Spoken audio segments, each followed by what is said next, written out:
¿Qué clase de madre deja a su hijo para ir de compras?, se burló mi mamá. Intentaron tildarme de negligente. Al día siguiente, la policía me entregó la prueba. Soy una madre soltera de 34 años de mi increíble hijo de 7 años, Andy. Mi vida gira en torno a él, y siempre me he enorgullecido de ser una madre responsable que prioriza sus necesidades. Nunca imaginé que nuestras vacaciones familiares anuales en la playa terminarían con mi hijo en el hospital y mi familia en la corte. Pero a veces, la vida te obliga a ver a las personas por quienes realmente son, incluso cuando esas personas son tu propia carne y sangre. Mi relación con mi madre, Diana, y mi hermana, Tanya, siempre ha sido complicada. Desde el momento en que me convertí en madre, han analizado cada decisión que he tomado, desde cómo alimento a Andy hasta cómo lo disciplino. Nada de lo que hice estuvo bien a sus ojos. Diana constantemente comparaba mi crianza con la suya, olvidando convenientemente las muchas veces que priorizó su vida social sobre las necesidades de mi infancia. Tanya, que tiene 2 hijos propios, de alguna manera creía que sus 4 años de crianza de los hijos superaban cualquier instinto o conocimiento que yo poseyera. A pesar de las constantes críticas, mantuve contacto con ellas por el bien de Andy. Quería que conociera a su familia, que tuviera una relación con su abuela y su tía. Creía que la familia era importante, que los lazos de sangre importaban, una creencia que ahora reconozco como equivocada y peligrosa. Cuando Diana sugirió que continuáramos con nuestra tradición anual de playa en Ocean View Resort, dudé. El año anterior había sido tenso, con Diana socavando mi autoridad en cada oportunidad y Tanya haciendo comentarios sarcásticos sobre mi crianza en helicóptero. Pero Andy había estado rogando volver a ver el océano. Sus ojos se iluminaron con la sola mención de construir castillos de arena y recolectar conchas marinas. ¿Cómo podía negarle esa alegría? Así que acepté, prometiéndome en silencio que esta vez establecería límites más firmes. Los 2 primeros días de las vacaciones transcurrieron con la esperada corriente subterránea de tensión. Diana cuestionó por qué le aplicaba protector solar a Andy con tanta frecuencia. Tanya puso los ojos en blanco cuando insistí en que usara su chaleco salvavidas cerca del agua. Ambas suspiraron dramáticamente cuando revisé la profundidad de la piscina antes de dejarlo nadar. Cada suspiro, cada giro de ojos, cada mirada inquisitiva me quitaba la confianza. Pero me mantuve firme en mis decisiones. Este era mi hijo, y yo sabía que era lo mejor para él. Al tercer día, ocurrió el desastre. A Andy le habían recetado antibióticos para una infección de oído justo antes de nuestro viaje, y esa mañana me di cuenta de que nos estábamos quedando sin su medicamento. La farmacia más cercana estaba a unos 15 minutos en coche. Delabere, mirando la hora. Era media mañana, y Diana y Tanya estaban preparando sus sillas de playa mientras Andy jugaba en la arena cerca, a salvo del borde del agua. Me acerqué a ellas, explicando la situación. Necesitaba ir rápidamente a la farmacia y regresaría en 30 minutos como máximo.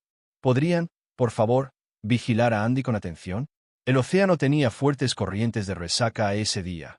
El socorrista lo había mencionado durante su anuncio matutino, y Andy todavía estaba aprendiendo a nadar. Diana agitó la mano con desdén. Sabemos cómo cuidar a un niño, Emily. A diferencia de ti, no creemos que los niños necesiten ser monitoreados cada segundo del día. Tanya sintió con la cabeza. Ve, nos encargamos. Actúas como si nunca hubiéramos cuidado niños antes. Algo en su actitud arrogante me hizo dudar. Pero Andy necesitaba su medicamento. Me arrodillé a su lado, explicándole que necesitaba ir a la tienda y que debía quedarse con la abuela y la tía Tanya. Enfaticé que no debía entrar al agua hasta que yo regresara. Él asintió solemnemente, demasiado absorto en su castillo de arena para pensarlo mucho. Con una última mirada a mi madre y mi hermana, me apresuré al coche. Durante todo el viaje a la farmacia, un nudo de ansiedad se apretó en mi estómago. Corrí por la tienda, agarrando la receta y prácticamente arrojándole mi tarjeta de crédito al cajero. El viaje de 15 minutos de regreso se sintió como horas, con cada semáforo en rojo una eternidad. Para cuando volví a aparcar en el resort, solo habían pasado 25 minutos, pero la sensación de pavor se había convertido en un pánico total. Corrí hacia nuestro lugar en la playa, escaneando la costa en busca de los pantalones de baño azules y la camiseta rasguard roja de Andy. Vi a Diana y Tanya inmediatamente, todavía sentadas en sus sillas de playa, con la cabeza inclinada sobre sus teléfonos. Pero no a Andy. Mi corazón se aceleró cuando me acerqué a ellas. ¿Dónde está Andy?, pregunté, con los ojos buscando frenéticamente por la zona que las rodeaba. Diana levantó la vista, sorprendida.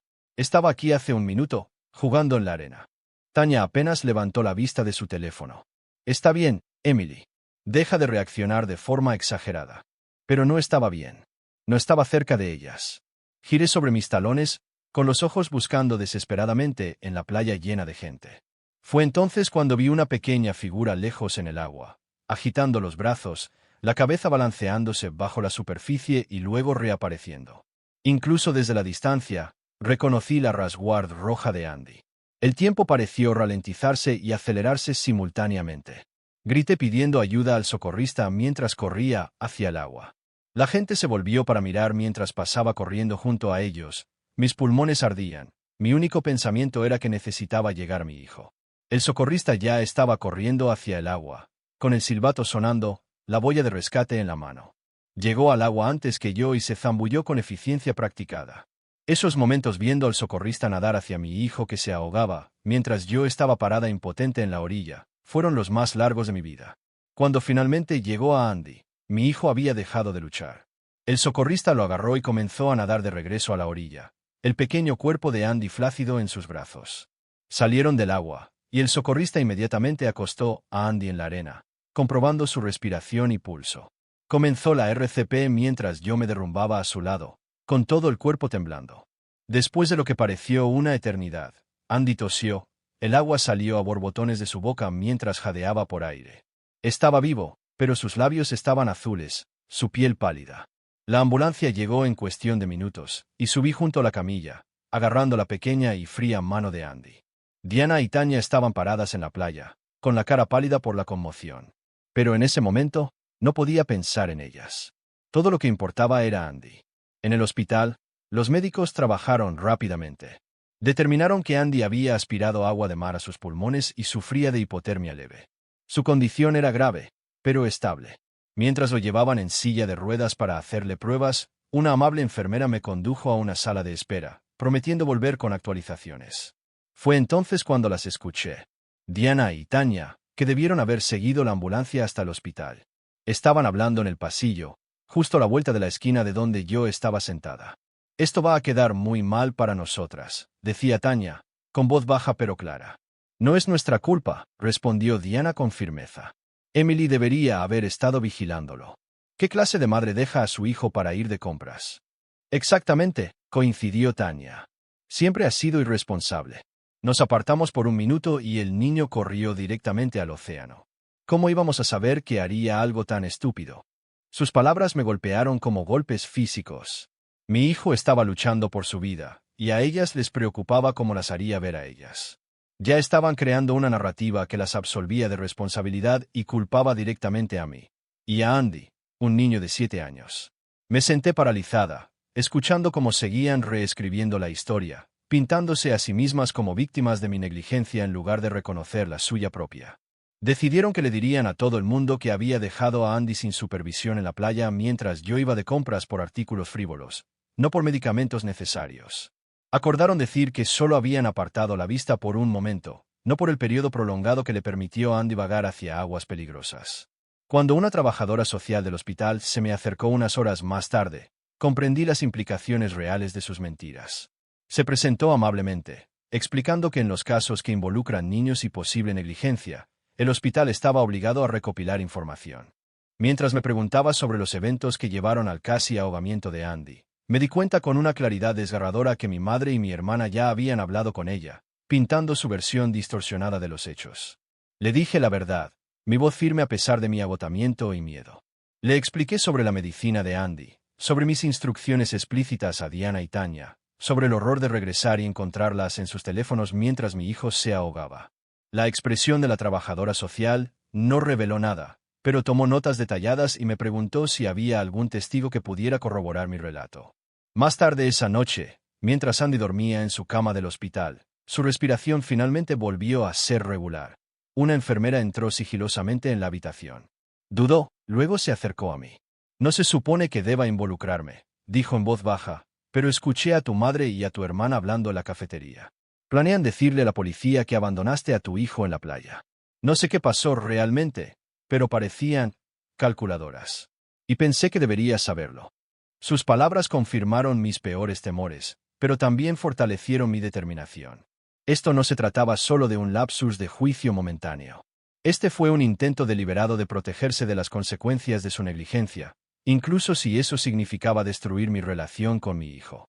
A la mañana siguiente, mientras revisaba mi teléfono en busca de mensajes del trabajo, descubrí algo que me heló la sangre. Diana había publicado en redes sociales una larga y autocompasiva publicación sobre la tragedia que había ocurrido. Describió cómo ella y Tanya habían heroicamente cuidado a Andy mientras yo estaba ausente, cómo se habían dado cuenta inmediatamente cuando se escapó, cómo habían alertado al socorrista en el momento en que lo vieron luchando en el agua. Era ficción de principio a fin, diseñada para ganar simpatía y desviar la culpa. Los comentarios fueron lo que realmente me rompió. Amigos y familiares expresaron su conmoción por mi negligencia. Conocidos ofrecieron oraciones por Diana y Tanya mientras lidiaban con el trauma de presenciar el incidente. Personas que conocía desde hacía años aceptaron sin cuestionar que yo había puesto en peligro mi propio hijo.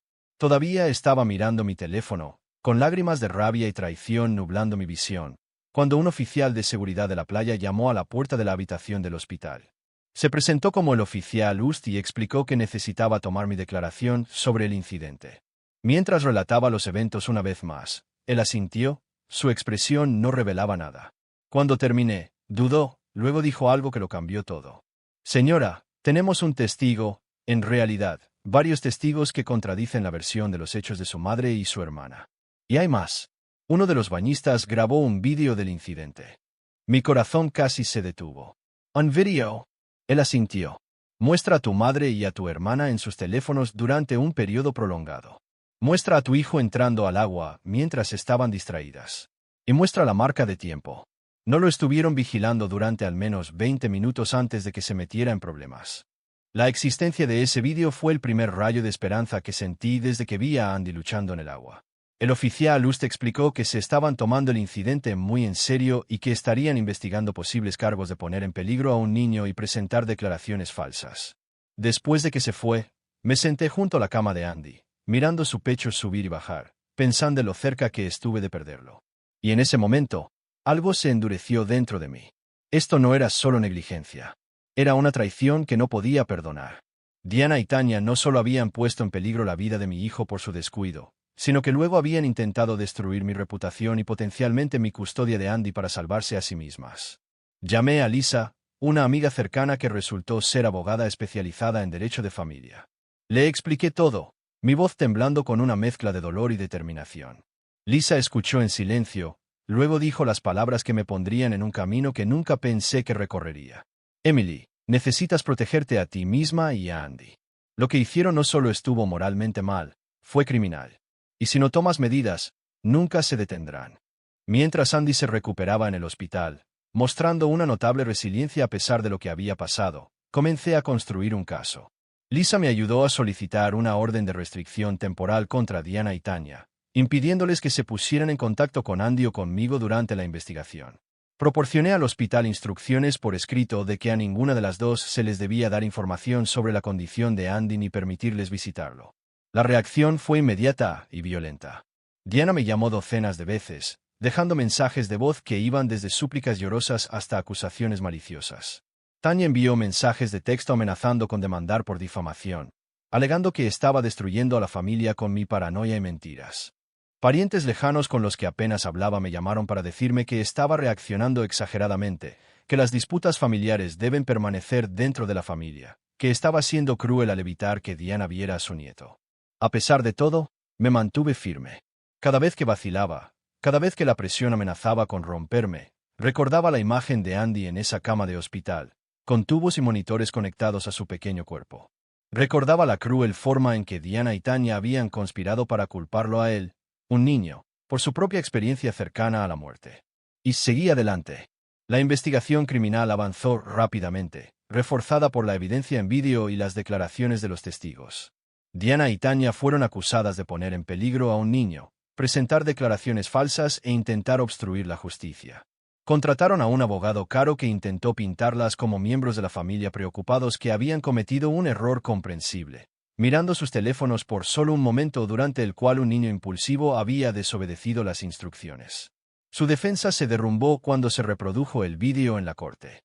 Mostraba, con una claridad devastadora, a Diana y Tanya absortas en sus teléfonos durante 23 minutos mientras Andy se acercaba gradualmente al agua, eventualmente entrando sin que ninguna de las dos se diera cuenta. Mostraba a los bañistas tratando de llamar su atención mientras Andy se aventuraba más profundo. Mostraba su pánico solo después de que sonó el silbato del socorrista, su tardía carrera hacia la orilla del agua y, lo más condenatorio, su conversación inmediata después, donde se las podía escuchar acordando asegurarse de que Emily tenga la culpa de esto. La reprimenda del juez fue mordaz. Habló de la confianza sagrada depositada en los cuidadores, de la vulnerabilidad de los niños y de la impactante crueldad demostrada no solo en la negligencia en sí, sino en el intento posterior de desviar la culpa. Diana sollozó durante todo su discurso, mientras que Tanya se sentó con el rostro impávido, con los ojos fijos en la pared detrás de él. Fueron condenadas a 200 horas de servicio comunitario, clases de crianza obligatorias y 2 años de libertad condicional. El juez también les ordenó pagar los gastos médicos y la terapia continua de Andy. Fue, en cualquier medida, una sentencia indulgente por lo que podría haber resultado en la muerte de un niño. Pero la naturaleza pública del juicio y el daño a sus reputaciones fueron quizá suficiente castigo. El caso civil que siguió fue igualmente sencillo. Con la guía de Lisa, demandé por infligir intencionalmente angustia emocional, difamación e incumplimiento del deber fiduciario. El acuerdo fue sustancial, con fondos reservados específicamente para la terapia y educación continua de Andy. A lo largo de los procedimientos legales, Andy luchó con las secuelas de su casi ahogamiento. Desarrolló un miedo al agua tan severo que entraba en pánico durante los baños.